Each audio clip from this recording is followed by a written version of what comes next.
Welcome to the Sense Making in a Changing World podcast, where we explore the kind of thinking we need to navigate a positive way forward. I'm your host, Morag, permaculture educator and global ambassador, filmmaker, eco-villager, food forester, mother, practivist, and all-round lover of thinking, communicating, and acting regeneratively. For a long time, it's been clear to me that to shift trajectory to a thriving one-planet way of life, we first need to shift our thinking. The way we perceive ourselves in relation to nature, self, and community is the core. So this is true now more than ever, and even the way change is changing. Unprecedented changes are happening all around us at a rapid pace. So how do we make sense of this? To know which way to turn, to know what action to focus on, so our efforts are worthwhile and nourishing and are working towards resilience, regeneration, and reconnection.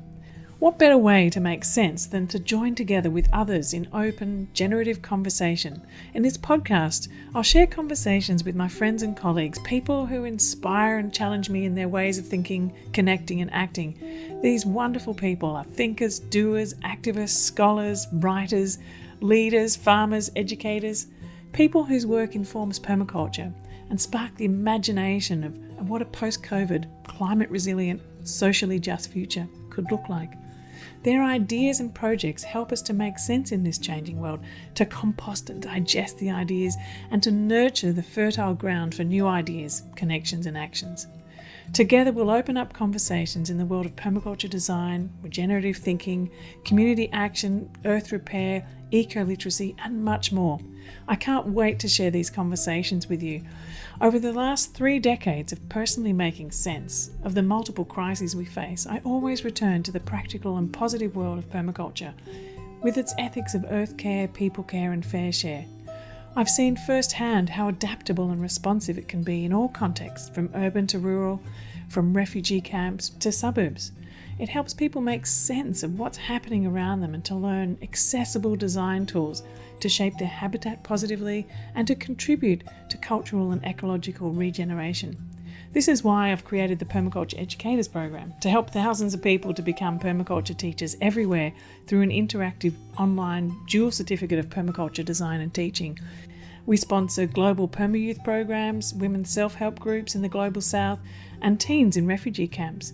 So anyway, this podcast is sponsored by the Permaculture Education Institute and our Permaculture Educators Program. If you'd like to find more about permaculture, I've created a 4-part permaculture video series to explain what permaculture is and also how you can make it your livelihood as well as your way of life. We'd love to invite you to join our wonderfully inspiring, friendly and supportive global learning community. So I welcome you to share each of these conversations, and I'd also like to suggest you create a local conversation circle to explore the ideas shared in each show and discuss together how this makes sense in your local community and environment. I'd like to acknowledge the traditional custodians of the land on which I meet and speak with you today, the Gubbi Gubbi people, and pay my respects to their elders past, present and emerging. It's my deep honour to welcome to the show today Satish Kumar, the founder of Schumacher College in England, in Devon, the place that really inspired me and set me on the path that I'm on today.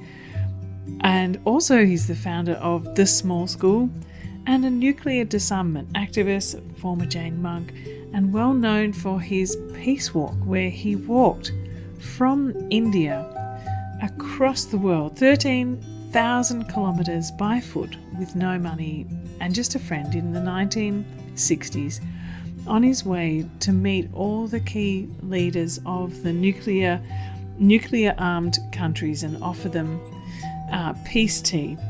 On his way he met so many leaders, and he did indeed find his way to meet up with Bertrand Russell, who's a Nobel Peace Prize winning 89-year-old who was jailed for peace, and the person who inspired Satish on his journey.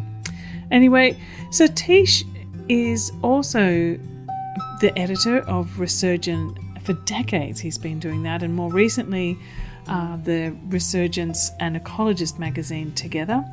He's a visionary educational thinker and leader, and he has several honorary doctorates in education, literature and law.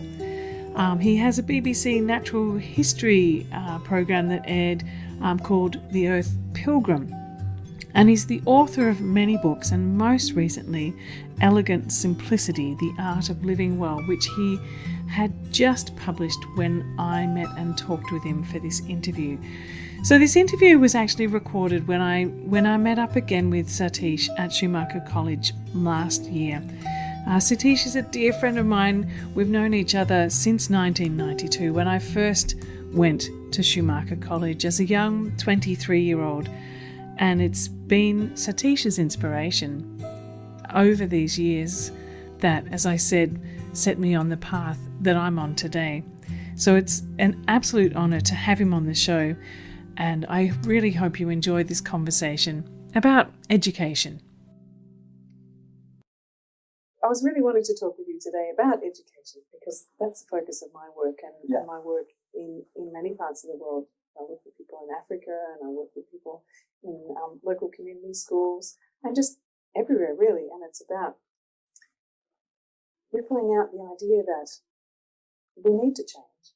And how is it that we need to change? And how can we work with that in our own lives, but in our own communities to keep it rippling out in a really positive way? And so echoing, your what do you call it? The soul society, head, heart and hands. And so for me, I've always looked to you, to the work that you've done and the things that you've talked about over the years as a real sort of guiding point for the type of education that we need in this world. And I would love to ask you about that more. Yeah. At the moment, our education is to prepare young people for jobs and not for life. And when you prepare for jobs, you are preparing them for their own personal success. So when they go out after university or schools, they go out in the world looking for their own success, earning lots of money, getting a big house, getting some name, for fame, for prestige, for power, for control, something for ourselves, for myself. And so I call that kind of education for ego boosting. And therefore everybody is in competition against each other and getting success for themselves. Now, what I want education should be education not for my success, but education to serve the earth and care for other people. And when I serve the earth and look after the natural environment and look after other people, then the earth and other people will look after me. So I get the benefit which I'm seeking, but not seeking for myself, but others giving me that life, but I am offering myself. So everybody is offering their service to others, and therefore everybody is getting their service. Rather than pulling for themselves, everybody pulling towards themselves, everybody's away. But as everybody bringing together, everybody's getting benefit, but like feeding each other. So, you know the story of hell and heaven. Someone wanted to experience what is hell and what is heaven. So first this person went to hell to find out what it looked like. So there was people in houses and a normal situation. And he looked around. Why it's called hell, he didn't quite understand. But then the lunch bell went and the people came out of their cells and they were thin and starving and long arms and long bodies and so on. They sat at the table in front of each other. Food was on the table, but they had so long arms that when they wanted to feed themselves, they could not reach their mouth. The food went over their head and fell on the floor. The food was on the floor and they remained hungry. And day after day, week after week, month after month, they remained hungry. And so the hell is a hell of hungry ghosts, hungry people. Then he went to heaven. And in the heaven, not very different situation. Everything looked similar. But people came out when the lunch bell went. And they were all looking very well. And they were well fed. How do they do it? They had also long arms, long legs, tall bodies. Sat at the table. And they started to feed each other. Because if they had feed themselves, arms will be long and food will fall down. But the person sitting in front of you, so everybody got fed, but not by feeding themselves, but by feeding each other. So my model of education, or my ideal of education is that we go out in the world, not to serve ourselves, but to serve the earth, serve the people, in the service of the earth. Then earth will look after us and our needs. And there are plenty of food, there are plenty of fruit, there are plenty of wood for housing, there are plenty of everything. Earth will give us. But we are in the service of the earth, caring for the earth, looking after the environment, not polluting, not wasting, not destroying, not undermining, not undervaluing. And the same with people. We look after people, there will be nobody poor, nobody without being looked after and caring, in the hospitals, in the schools, everywhere. So that at the moment people do their jobs to earn money for themselves. And therefore it's a very egotistical education. So I want education which is preparing me for life and preparing me for service. And by serving each other, we all benefit. That's the kind of idea. So I love what you're saying, because from permaculture perspective, the basic kind of ethics that are underlying everything is care for earth, care for people, and fair share. And that's exactly what you're saying. So it fits beautifully. What does that education look like? If that's the ethic and the heart that we have about the type of education we want, what does that kind of education look like in our universities, or in our schools, or in our communities? That education, as I have written a chapter in my book, Soil Society, that education should involve education of head, education of hearts, and education of hands. At the moment, our education mainly is of head. Thinking, analyzing, information, knowledge a little bit, but more information. Now, that knowledge and experience should be complemented with experience. And where experience comes by feeling, heart, and by making, hands. And so education of head, education of hearts, and education of hands. These three together, it makes the education. So every school should have time in curriculum, in their syllabus, in their timetable, how we are going to cultivate our hearts and our feelings, how we cultivate compassion for each other, how we cultivate compassion for the earth, how we create compassion for humanity, how we respect each other, how we have kindness in our heart, how we love each other, how we love nature, how we love the mountains and the forests and the animals and the birds and the wasps and the bees and the oceans and everything in nature. So that is a heart quality. But in our educational system, we don't have any time when you teach people how to be compassionate, how to be kind, how to cultivate non-violence, how to cultivate truth, how to cultivate beauty, how to cultivate goodness. There's no room for them. Just thought, intellectual information, books after books after books, full of in and out.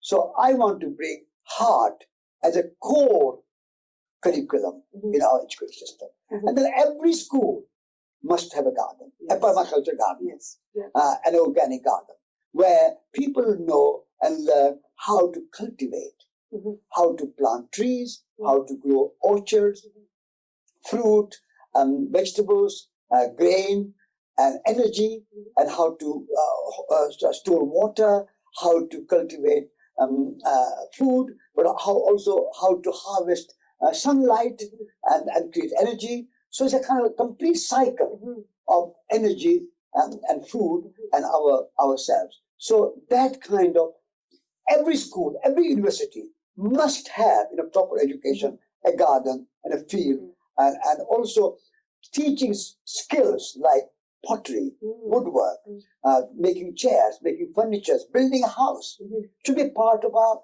everyday education. Absolutely. If everybody needs to eat, we don't know how to grow food, we don't know how to cook food, and we need houses. Everybody needs a house to live, but we don't know how to build a house. So all industrial housing. I was recently in Uganda, and I met this young man who was 10 years old, and he was taking me for a tour through his home compound. It was full of food everywhere, and they were incredibly poor, but they had so much abundance. And then he showed me this particular tool he had, which was shaped out of some old branches with a flat top on the top. And I said, "Do you know what this is?" I said, "Oh, I know." He said, "This is how we make our houses." Yeah. And so he started to show me how they would collect the mud from the field around and make the bricks. And I'm looking at him saying, "You're 10. You're teaching me how to make a house." Yeah. That to me seems quite unusual. Yeah. And he looked at me as though it was an odd thing to be asking. He said, "Everyone knows how to make a house." Yeah, exactly. Of course. Exactly, yeah. And So our education system in the modern Western world is not education. It's not it's a much miseducation, and we are de-skilling people. We don't teach even people how to imagine. Yes. Imagination is missing. Yeah. So you can't imagine, and you can't make, you can't feel. You only can think, then worry. And so that's not education. Now, I've met someone in the hallway earlier, young James, and he was telling me about a story that you told about worrying and food. Was that your story? Maybe it was someone about how... Yeah. Could you... I was saying that universe had made this beautiful design in our body and in our life, that we have a mind to think. And the moment mind thinks, we have body to act. So thinking is fresh. Thinking is like fresh food. So you think and you act. So acting is like eating the fresh food. It's action. And so thinking is good, action is good. But thinking without action is like cooking the food but not eating. So put it on the shelf. And then after 2 days, 3 days, it becomes stale food. So thinking without acting is like worrying. So worrying is making your food stale. So we are living by stale food because all people are worrying so much. So I say worrying is a bad business. Do you remember, I came and asked you a long time ago. I was interested because I had very young children at the time, and I came and asked you, and I said, "I'm really fascinated by the small school that you started, and I would really like to begin one for my young children. What should I do?" And you just said, "Just start." And so we did, and it's fabulous. That's it. That's action. That's the thing, that we so can action is like fresh food. Thinking is fresh food, and action is fresh food eating. And leaving your food, not acting. Thinking but without acting is making your fresh thinking into stale thinking. Worry is making your thinking stale. So how is the small school going and all those various programs? Now we are changing the small school a little bit. Now we are making because the small school was also taking exams and children were passing exams so they can go to university. Now a friend of ours has started another school nearby, which is supported by the government academy, so that children don't have to pay fee. So now we are changing our educational system, and now our children will learn how to grow food, how to cook food, how to make pottery, how to make furniture, how to build a house, practical skills. But they will learn during the weekends, evenings, holidays. And the school time, they will go to nearby another school. And so our school will be informal education and more heart and hands. And we will leave the nearby school to teach the head. But it will be there. It will be continuous there. The small school buildings are there. And buildings have been a bit under bad repair, poor repair. So we are now repairing some buildings, making a new roof, putting solar panels, and we are putting rainwater harvesting, and all those things are making it a bit more ecological, a bit more sustainable, so the school can become an example of permaculture. And in essence, so it's becoming more ecological, environmental, and sustainable school. So it's continuing, but slightly changing format. And Schumacher College has changed a lot since I first came here 27 years ago. It's surrounded by gardens. There's so much more. Oh, yes. The garden is a great new addition. What we are doing, all our students who come here to participate, short course and long course, everybody participate in the garden. But in addition to that, we have a 6-month-long course for growers. And so people come in the beginning of April and they stay here up to the end of September. 6 months growing season. And so at that time, they learn about principles of permaculture, but also practice of permaculture, and also agroecology, also biodynamic farming, organic farming. So various methods which are kind of sustainable, ecological, environmental, holistic methods which have been developed over many years, like Fukuoka's natural farming, and Rudolf Steiner's biodynamic farming, and organic farming, and permaculture, agroecology. All these aspects we teach. So 6 months course, we call them growers, and at the moment we have 13 of them. I think I just met some of them. They've just arrived, haven't they? Just arrived. Yes. And the 2 of them are, in addition to 13, 2 people have stayed on from the previous course, so they can be assistant teachers. So that makes 15. And then our main teacher is Jane Gleason, so she's 16. So about 16 or 17 people we have every year who are fully committed and dedicated to learning, growing. And that's a new addition. So do you know much about do those people then go out and start their own farms, or do they go out and then teach other people? Have you heard much about they do all sorts of things. Many of them start their own gardens. And they become kind of market gardeners, so they can grow enough vegetables to sell, not to make living. And then some of them get good work in great gardens, because there are great gardens where people want to grow vegetables organically in a permaculture way and a kind of ecological way, and so they get job as gardeners. And one of the 2 of them are head gardeners of some wonderful gardens. And then some of them start their own farms as well. And some of them teach, and they are teaching. And so, because when you get so many people, when they go back, they do different things. Yes, that's right. So it's a variety. So it's quite a phenomenal thing what's going on here at Schumacher College, isn't it? I mean, you have the Master of Holistic Science and the Master of, is it New Economics or Master of... Yes, we have 3 postgraduate programs.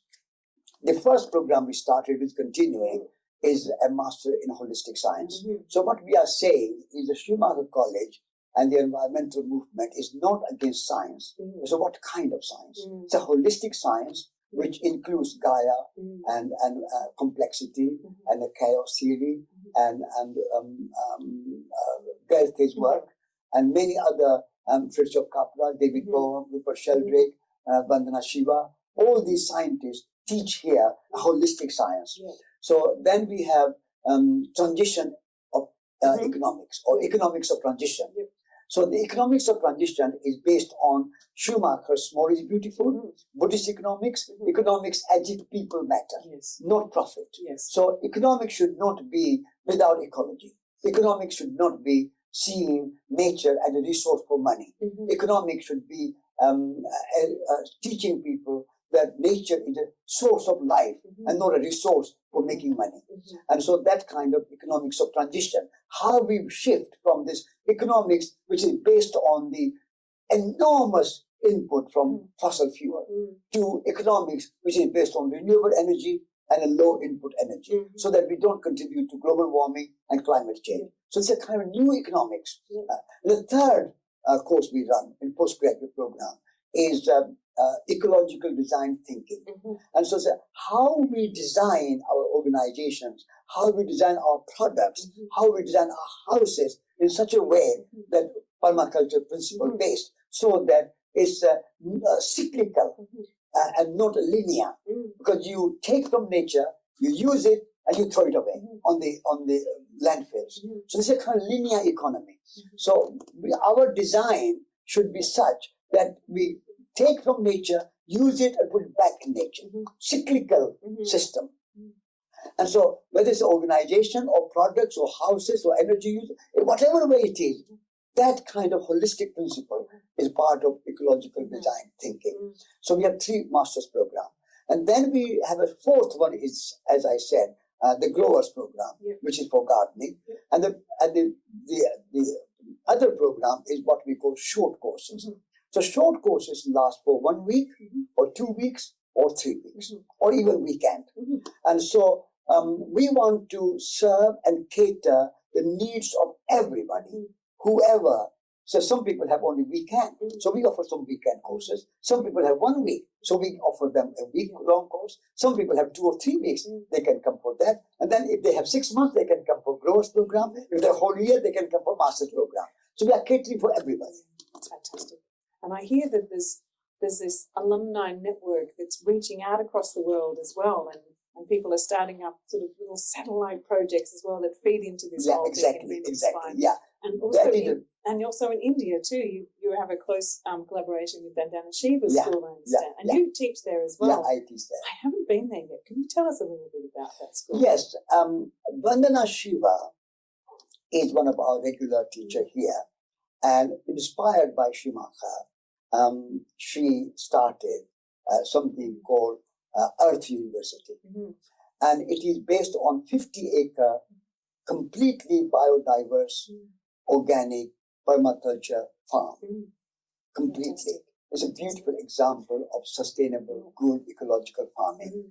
And she has 500 mango trees and lots of oranges and lemons and papayas and bananas and millets and rice and vegetables and herbs. Everything she grows. 50 acres, so it's a good piece of land. And so a core part of that too is seed sovereignty, isn't it? Yes, seed sovereignty.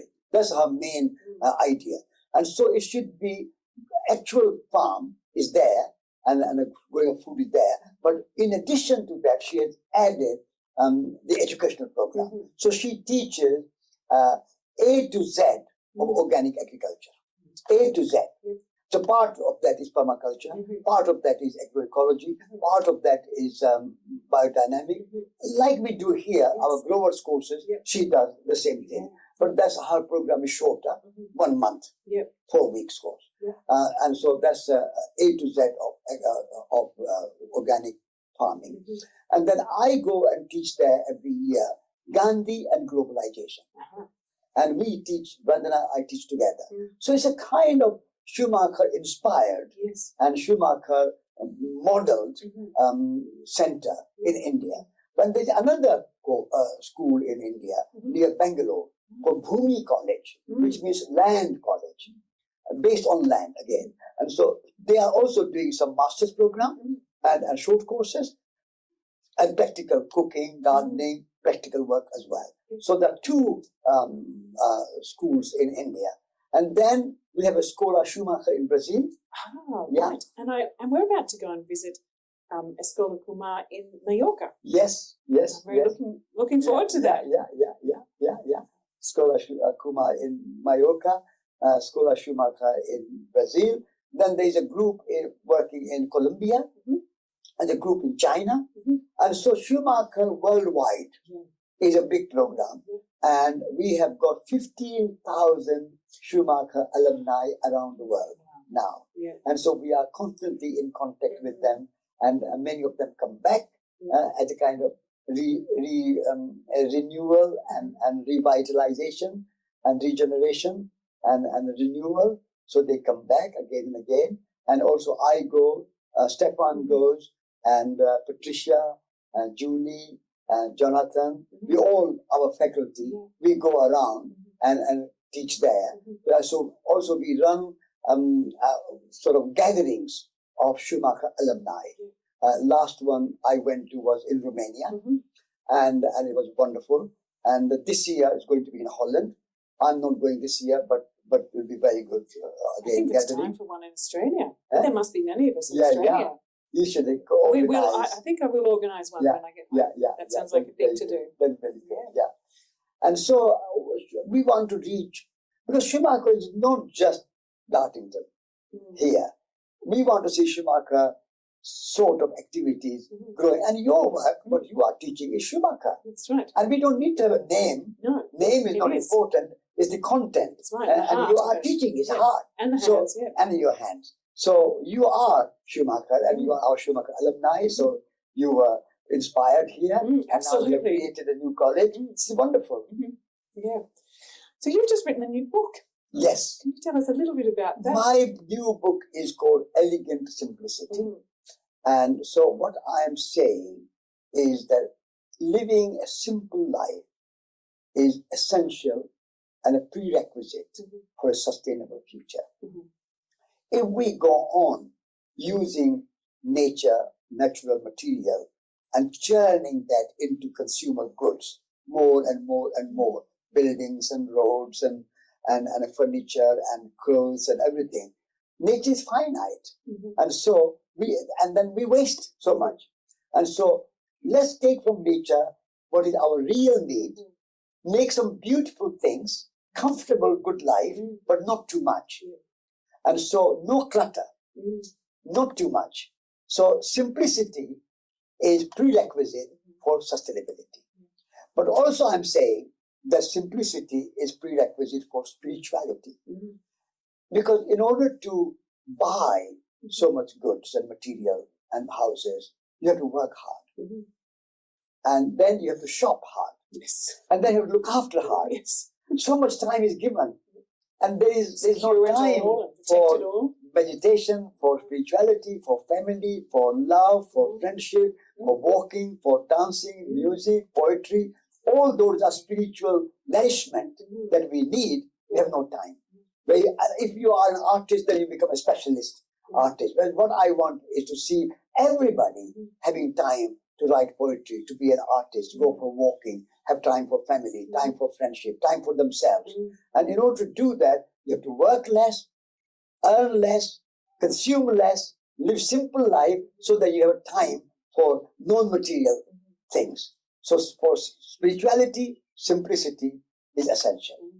And then I'm also saying that for social justice, you need to live simple life. Because if some people gather too much, other people have too little. And therefore, poverty, injustice, inequality are fostered. And so if we all lived simple life and shared everything among everybody else, and everybody's need should be met. And there's abundance in nature as long as we are only looking for our need and not for our greed. So our modern economy promotes and kind of encourages greed and craving for more and more and more. So if we can control our craving and our greed and meet our needs, then there's enough in the world for everybody's need, but not anybody's greed. With that principle, elegant simplicity is the answer. Wonderful. And that only just came out this week, so I'm going to go and get my copy as soon as I can. Yeah. So just to close up, thank you so much for your time. There's one last thing that you could advise. So the people who are doing my course are becoming new teachers in this world of permaculture and sustainable thinking. So some advice in terms of direction or focus that you think would be really critical for being a teacher in this realm?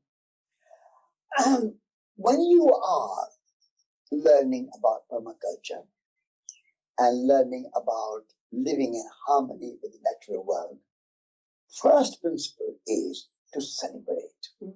Celebrate the beauty and the majesty and the magnanimity and the benevolence of nature. We have forgotten how to celebrate.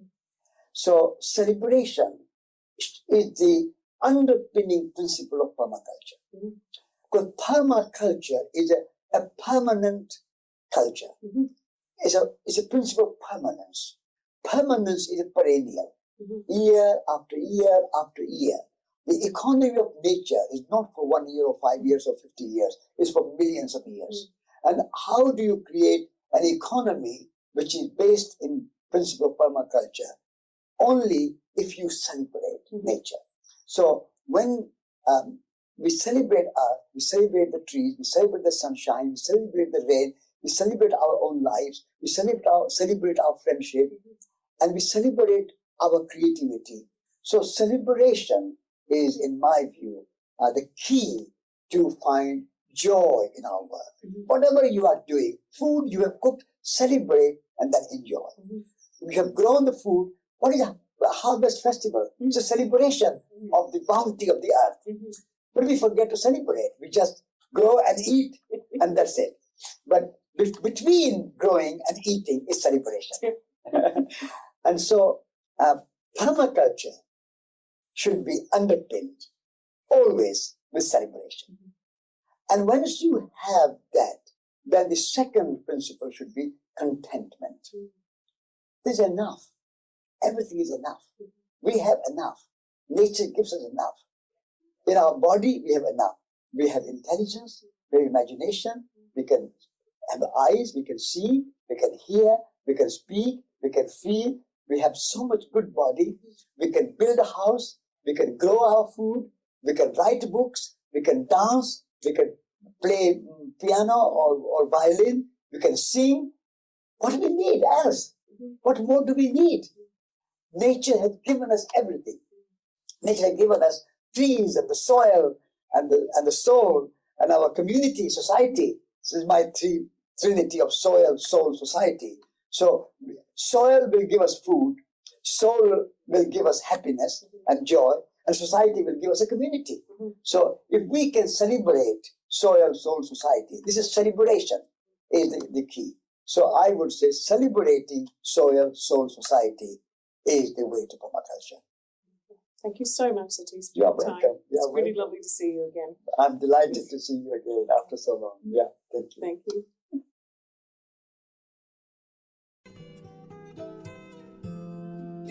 So thanks for tuning in to the Sense Making in a Changing World podcast today. It's been a real pleasure to have your company. I invite you to subscribe and receive notification of each new weekly episode with more wonderful stories, ideas, inspiration, and common sense for living and working regeneratively. And call positive permaculture thinking and design into action in this changing world. I'm including a transcript below and a link also to my 4-part permaculture series, really looking at what is permaculture and how to make it your livelihood too. So join me again in the next episode where we talk with another fascinating guest. I look forward to seeing you there.